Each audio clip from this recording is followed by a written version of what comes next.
আসসালামু আলাইকুম বন্ধুগণ, এই ভিডিওটা কেউ স্কিপ করবেন না। এমন এক জায়গায় আসছি, এই ঘরে খাবার পর্যন্ত নাই। একজন বোনের মৃত্যুসজ্জার অবস্থা, তার পাশে আমি আসছি এবং তার কী সমস্যা তার মুখের থেকে শুনুন। একদম তাজাতন্ত মানুষ, কিন্তু একদম মরার কাছাকাছি। কীভাবে পুরোটা শোনেন। ওনার মাথার একটু দেখেন, মাথার এটা দেখেন তো, দেখেন ওনার মাথার পুরো চুল কিন্তু নাই। কি হয়েছে আপনার বোন, বলেন তো কি হয়েছে আপনার? ব্রেস্ট ক্যান্সার হয়েছে। কতদিন ধরে এই অবস্থা? এই 7 মাস 8 এক বছরই ধরানো হয়ে গেছে, কিন্তু আমি চিকিৎসা করতে পারতেছি না। আমি অপারেশন করছি, কিন্তু টেকা পাগর আমি ভালোভাবে বাজার সদার নাই, ওষুধ পানি খাইতে পারতেছি না, চিকিৎসা করতে পারতেছি না। আচ্ছা আচ্ছা, এখন কি অবস্থায় আছেন? এখন আমি ভালো নাই। আমি যদি খাবারটা খাই তাহলে আমার পেট ফুলে যায়, গলা আটকেই যায়। আমার অনেক নিঃশ্বাস করতে, আমি হাঁটতে চলতে পারি না ঠিক মতন। হাঁটতে গেলে আমার হাত পা থরথরে কাঁপে, ঠিক মতন আমি কথাও বলতে পারি না। আমার বাপ মা যে চিকিৎসা করবো তাও তো ঠিক নাই। আমার বাপ মা অচল। আপনার হাজবেন্ড নাই? না, আমার হাজবেন্ড নাই। আমার হাজবেন্ড আর 15 বছর হয়ে গেছে মারা গেছে। আর আপনার এই রোগ কতদিন হলো ধরা পড়ছে? আমার রোগ ধরা পড়ছে আমি 6-7 মাস হইব। এর আগের থেকে আর কি রোগটা ছিল, আমি বুঝতে পারিনি। তখন চিকিৎসা করছি, চিকিৎসা করার পরে আল্ট্রাসাউন্ড করছি, বলছে যে আমার ব্রেস্টে ক্যান্সার। আচ্ছা, তখন ডাক্তার বলছে যে যত শীঘ্র পারে তত অপারেশন কি হয়ে গেছে? অপারেশন হয়েছে। আমার একটা জিনিস ছিল না, কানের অনেক শখের, আমার মেয়ের জন্য আমি বানাইছিলাম শখ করে, কিন্তু আমার মেয়ের আমি দিতে পারিনি। অনেক শখ করে করছি, কিন্তু আমার মেয়ের বিয়ে দিচ্ছি, ঠিক আছে, অনেক বহুত কষ্ট করছি, কিন্তু এখন আমি চিকিৎসা করতে পারতেছি না। আমার বাবার তৌফিক নাই। আমি অনেক অবস্থায় আছে। আমার ঘরে চাউল নাই, বাজার নাই, ঠিক মতো খাইতেও পারি না 2 বেলা আমার ফ্যামিলি লিয়া। বন্ধুগণ, একজন বোনের বাসায় আমরা আসছি। ওনার অবস্থা এত পরিমাণে খারাপ, ভাষায় প্রকাশ করার মতো না। ওনারা যে 3 বেলার মধ্যে 1 বেলা খেতে পারতেছে, ওনার যে সংসার চালাবে এরকম কোনো লোক না। ওনার একটা বৃদ্ধ বাবা আছে, সে একটা বাসায় কাজ করে, এবং ওনার যে মা আছে সে এক জায়গায় কাজ করে। এইভাবেই তারা যা পায় তাই দিনে এসে এই মেয়ে সহ তারা কিছু পরিমাণে খাচ্ছে। এবং তার বৃদ্ধ বাবা যে কাজ করবে এমন অ্যাবিলিটি নাই, সেও একেবারে বৃদ্ধ।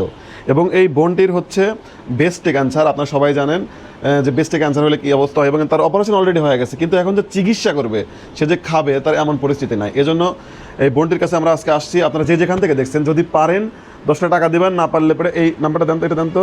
এখানে আমরা একটা নাম্বার লিখে রাখছি, এটা হচ্ছে ওনার নাম্বার। এটা তো আপনার নাম্বার নাকি? হ্যাঁ, এটা আপনার নাম্বার। বিকাশ নাম্বার।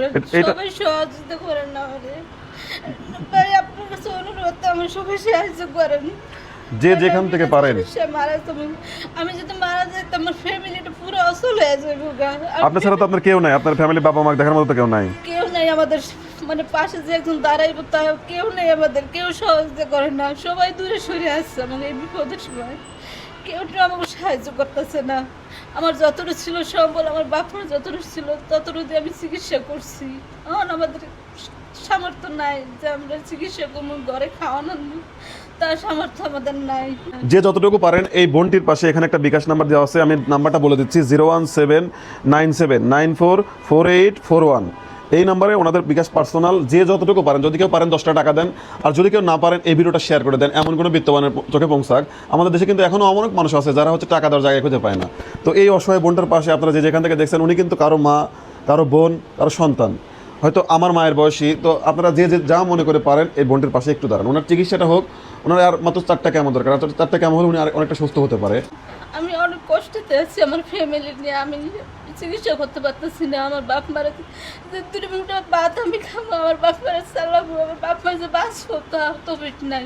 আমার ফ্যামিলিটা চালাইতাম আমি, না আমার সামর্থ্য নাই। আমার সবাই সাহায্য করেন, আমার একটু সহযোগিতা করেন। আপনার কাছে বেশি পারতাম না, আমার একটু সহযোগিতা করেন। বন্ধুগণ, এই বোনটির পাশে আপনারা যে যেখান থেকে দেখছেন, অবশ্যই যদি পারেন কিছু টাকা দিয়ে সহযোগিতা করুন, না পারলে ভিডিওটা শেয়ার করুন। আপনার নামটা একটু বলুন আপা, আপনার নামটা? আমার নাম হচ্ছে রুমা আক্তার। রুমা আক্তার। আপনার বয়স কেমন হয়েছে? তাও 30-35 এরকম। এই বয়সে ওনার জীবনের বাড়তে যেন নিভে যাচ্ছে। আমি সরকারের কাছে আবেদন করি যে সরকারে জানি আমার তারেক মিয়া জানি আমার সহযোগিতা করে, আমার একটু দেয়, আমার ফ্যামিলিটার দেয়, আমার যদি চিকিৎসা করে তারেক মিয়া, আমার একটু সহযোগিতা করেন। সরকারের আবেদন, জনগণের কাছে আমার আবেদনে আমার একটু সাহায্য করেন। বন্ধুগণ, এই এলাকার অনেক মানুষ আছে যারা হচ্ছে বিএনপির বর্তমানে যারা এই এলাকার এমপি আছে, মন্ত্রী আছে, ইভেন আমাদের বর্তমান প্রধানমন্ত্রী জনাব তারেক রহমানের কাছে এই বোন বলতেছে যে আমি কিন্তু ওনাকে বলে দেয়নি, উনিই বলতেছে যে তারেক রহমান যেন আমাদেরকে একটু সাহায্য করে। আসলে এই ভিডিওটি এত পরিমাণে শেয়ার করেন যেন তার চোখ পর্যন্ত ভিডিওটি পৌঁছায়। আসলে এমন মানুষ, এমন একজন মানুষ পরিবারের যেন নিবে না এই বয়সে। আপনি আসেন, তুই সামনে আসেন। আপনার তো মেয়ে না, আসেন। কি আপনার মেয়ের কি সমস্যা? আসেন এখানে, দাঁড়ান দাঁড়ান দেখি কি কি। বাবা, আমার মেয়ের অনেক সমস্যা। আমার মায়ের দিয়ে মেয়ের সংসারটা চলছে, আমার মায়েরা অসহায়। আপনার যদি দয়া হয় তো কিছু সহায় করি, আমার মায়েরা একটু বাঁচান বাবা, না আমার এই সংসার একালে শেষ হয়ে যাইবে বাবা। আমার কোনো টপিক নাই যে আমি আমার মায়েরা দেখামু। আমার মায়ের দিন আমার বহুত কিছু আমি এখন আর সহ্য করতে পারতেছি না। ঘরে আমি কান্দি, মাইসের কাম করকে ঘর ভাড়াটা চালাই, সোনার তোলাই দেয় ঢাকার শহর ভাই। আমার মায়া বলা ভালো, আমি মানুষ করিয়া বিয়ে শাদি দিছিলাম। আর স্বামীরাও মারা গেছে, এখন যে স্বামী থাকতো তো আর কোনো সমস্যা বাঁচত না বাবা। আচ্ছা, আচ্ছা, বুঝতে পারছি। আপনারা আমাকে একটা অনুরোধ, আপনারা আমাকে একটু সাহায্য করেন। তারাক মেয়া জানি আমার মায়েরা একটু সহযোগিতা করে। খাবারটাও নাই কে আছে, ভালো একটা জিনিস আমার মায়েরা খাওয়াবো। মায়েরা আমার গরমে খিদায় কান্দে, আমি পারি না। মাসের বার করার তোমাকে বাচ্চা নিয়ে খাওয়াই। দেখেন, একজন মায়ের কথা কিন্তু মানে মায়ের কথা কিন্তু মিথ্যা হয় না। উনি বলছে যে আমার মেয়ে এই বয়সে এসেও মানে ওনাদের এত পরিমাণে খারাপ অবস্থা যে খাবার অন্যের বাসাতে চায় এনে খাওয়ায়। এত পরিমাণে খারাপ অবস্থার মধ্যে যে সংসার চলতেছে, তাই এই মাটির চোখের দিকে তাকায় হলেও আপনারা যে যতটুকু পারেন, আর আমাদের দেশের প্রধানমন্ত্রী সহ যারা দেশের গণ্যমান্য ব্যক্তি আছে যতটুকু পারেন এই বোনটির পাশে আপনারা দাঁড়াবেন। আর এই জায়গার লোকেশন হচ্ছে এটা কি বলে, এই জায়গার নাম কি? কদমতলী কেরানীগঞ্জ। কদমতলী কিরানীগঞ্জ। যদি আপনারা সরাসরি ওনার নাম্বার যোগাযোগ করেন, বাসায় এসে দেখে যেতে চান কি অবস্থা, তাও আপনারা আসবেন।